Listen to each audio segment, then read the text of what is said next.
Imagine standing at the very edge of your life, convinced you have failed in everything that matters, carrying the heavy thought that maybe you were never meant to succeed. That's where Armin's story begins, a young man from a small town who believed he was invisible to the world. He wasn't born poor in material terms only. He was poor in confidence, in courage, and in hope. Every rejection from a job application, every exam he failed, every harsh word from people around him carved the same sentence into his heart. You are nothing special. He carried it silently, and in silence it began to crush him. Day after day, he woke up with a routine that looked like life, but didn't feel like living. The alarm would ring. He would snooze it again and again, and by the time he dragged himself out of bed, the world already looked brighter for everyone else but darker for him. He scrolled through his phone and saw his friends posting pictures of new jobs, new cars, happy relationships. He compared, he judged himself, and the verdict was always the same. He was behind, he was weak, and he was losing. His parents had begun to lower their expectations. His friends stopped asking him about plans. And even he stopped making any. There are failures that sting, and there are failures that numb you. Armin had reached the numbness stage. It was on one of those evenings, when rejection had piled higher than his will, that he sat in a park, head bent low, tears slipping out without permission. He thought he was invisible, but someone noticed. An old man with silver hair and clear eyes sat down beside him, as if he had been waiting for him all along. Without asking what was wrong, the man said, "Your problem is not that you are weak. Your problem is that you don't know your real strength yet." Armin looked up confused. He thought it was just another empty motivational phrase, the kind he had heard in school or on cheap posters. But the man's tone was different, his eyes steady, and it struck something in Armin that had long been asleep. Before leaving, the old man gave him a challenge. It wasn't some grand impossible goal. It was painfully simple. Wake up at sunrise. Run 1 mile every day. At night, before sleeping, write down 3 things you're grateful for. Do this for 30 days, he said, and then decide again whether you are truly weak. Armin wanted to laugh at the simplicity, but something inside told him to try. After all, what else did he have to lose? The next morning, he set his alarm earlier than usual. When it rang, every bone in his body screamed to ignore it, but the memory of the old man's words pulled him out of bed. The run was torture. Within minutes, his chest burned, his legs wobbled, and he stopped, gasping like he would faint. He cursed himself, cursed the old man, and promised he wouldn't do it again. That night, when he tried to write his gratitude list, his mind was blank. What was there to be grateful for when life had given him so little? After minutes of struggle, he scribbled, 1, I have a roof. 2, I am alive. 3, I can try again tomorrow. The words looked small, but they were the first cracks in his wall of despair. Days passed, and nothing came easy. Some mornings he slept in and hated himself. Some evenings he forgot to journal, but he kept returning. Slowly, the running became less of a punishment and more of a challenge. On the 7th day, he completed his first full mile without stopping, chest still burning, but his spirit lighter. On the 10th day, his journal no longer looked empty. He wrote about a neighbor who smiled at him, about the taste of tea his mother made, about the way the sunrise painted the sky. Tiny details, but they built something he hadn't felt in years, awareness that not everything was broken. By the 15th day, he noticed something odd. His body no longer dragged itself through the day. His posture straightened. His mind, once clouded with self-doubt, began clearing. When he looked in the mirror, he didn't see success yet, but he saw a fighter. That realization startled him. For years, he had believed he was weak, but now he saw evidence, however small, that discipline was growing roots inside him. People around him noticed too. His mother, who had grown tired of his aimlessness, saw him waking early and asked why. He smiled and simply said, I'm working on myself. A friend joked about him becoming a runner, but this time Armin didn't take it as an insult. He knew they didn't understand yet. Only he felt the change in his bones. By the end of 30 days, Armin had not become rich, famous, or admired. But something more important had happened. He no longer introduced himself to himself as a failure. He looked at the journal filled with gratitude notes. saw the mileage he had covered, and realized he was capable of discipline, persistence, and small victories. He whispered to himself, almost afraid of the power in the words, "Maybe I'm not weak. Maybe I was wrong about myself." That moment was not flashy. No one clapped, no music played, no miracle fell from the sky. But it was the first real step in a new life. Because strength doesn't announce itself with fireworks. It shows up quietly in the decision to get out of bed when everything in you wants to sleep.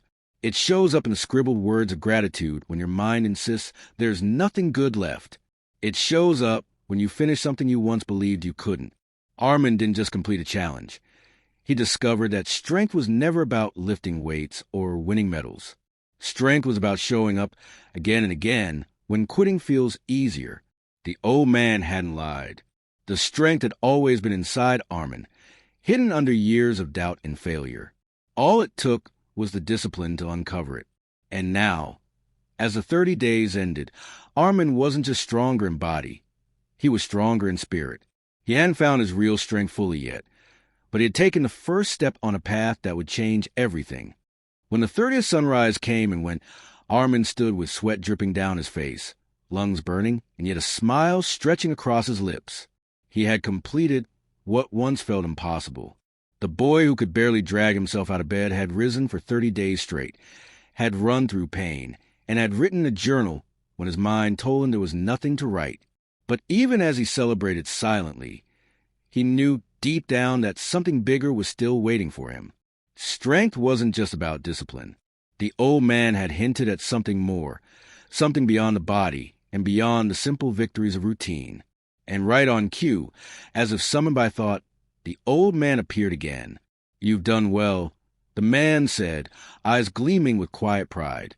"But don't fool yourself, boy. This is only the beginning. Real strength isn't tested when things are simple. It reveals itself when storms come, when you're asked to do more than survive for yourself. Are you ready to go further?"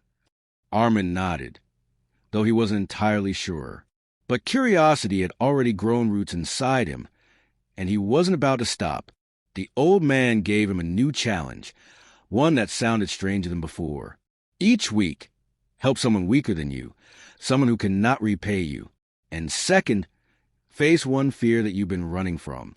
Armin's throat went dry, because this wasn't just about running or journaling.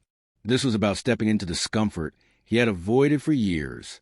At first, he didn't know where to start. Helping others? He barely knew how to help himself. But one evening, walking through the same park, he saw a small boy struggling with school books. The boy's parents couldn't afford tuition, and Armin remembered his own days of confusion. Sitting alone with books that felt like enemies, he offered to help the boy with lessons, just once, to see if he could make a difference. To his surprise, the boy listened, his eyes lighting up when a concept finally made sense. That smile, that sudden glow of understanding, gave Armin a feeling he had never felt before.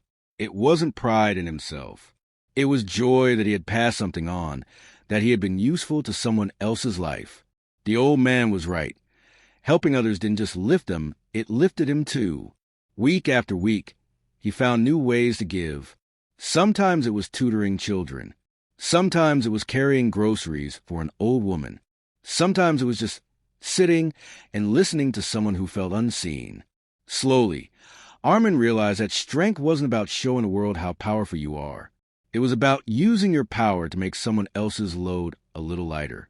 That discovery humbled him and energized him at the same time.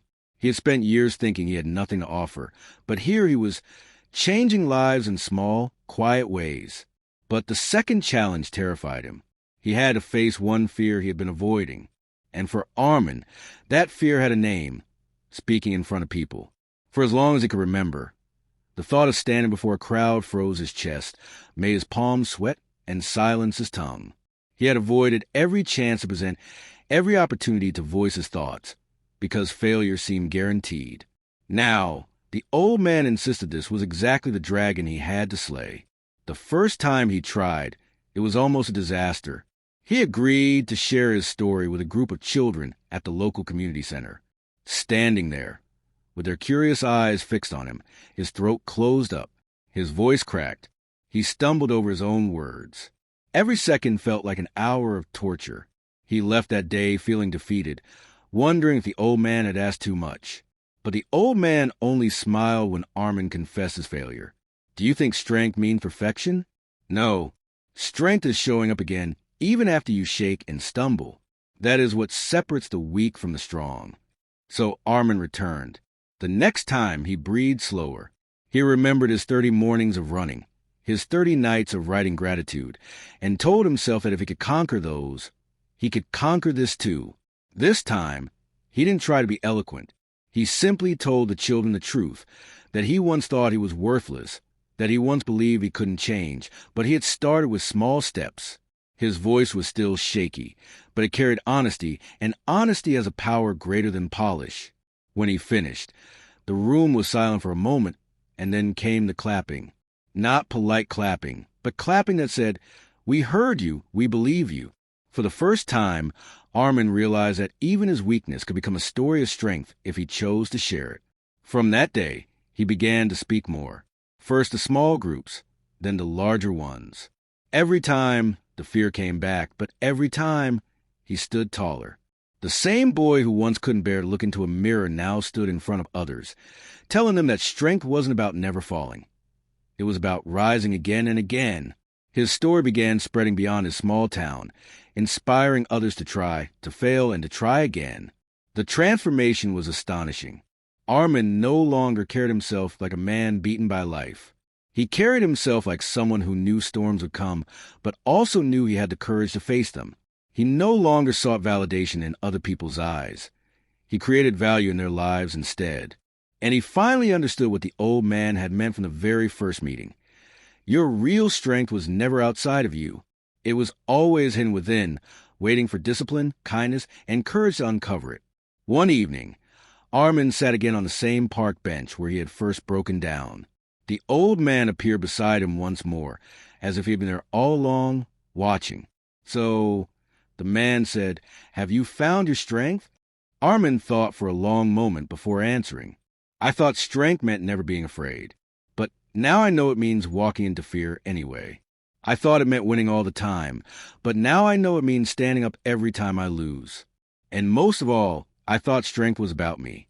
But it's not. It's about how I can make others stronger too." The old man smiled, satisfied, and said, "Then you have understood." As the sun set, Armin knew the journey was far from over. Life would bring more failures, more heartbreaks, more challenges, but he no longer feared them, because inside him was something greater than fear, greater than doubt. Strength was not a finish line he had crossed. Strength was a companion he had discovered within himself, one that would walk with him no matter how long the road ahead. And this is where Armin's story becomes yours. You, listening now, may feel like he once did, lost, broken, convinced that life has given you too much pain and too little hope. But remember this, your strength has never left you. It may be buried under failures and disappointments, but it is there waiting for you to awaken it. Maybe your first step is as small as writing 3 things you're grateful for. Maybe it's running 1 mile or facing one fear you've avoided. Whatever it is, take it. Don't wait for the perfect time. The perfect time will never come. Start where you are, with what you have, and let the act itself create the courage. Because real strength is not about being unbreakable. It is about being broken and still choosing to rise. It is about standing in front of your fear and saying, "You will not control me anymore." It is about lifting others when you once thought you couldn't even lift yourself. And once you discover it, nothing, no failure, no rejection, no storm can ever truly defeat you again. The story of Armin is not just his story. It is your story, too, waiting to be lived. Find your real strength, and you will not just change your mindset. You will change your life forever.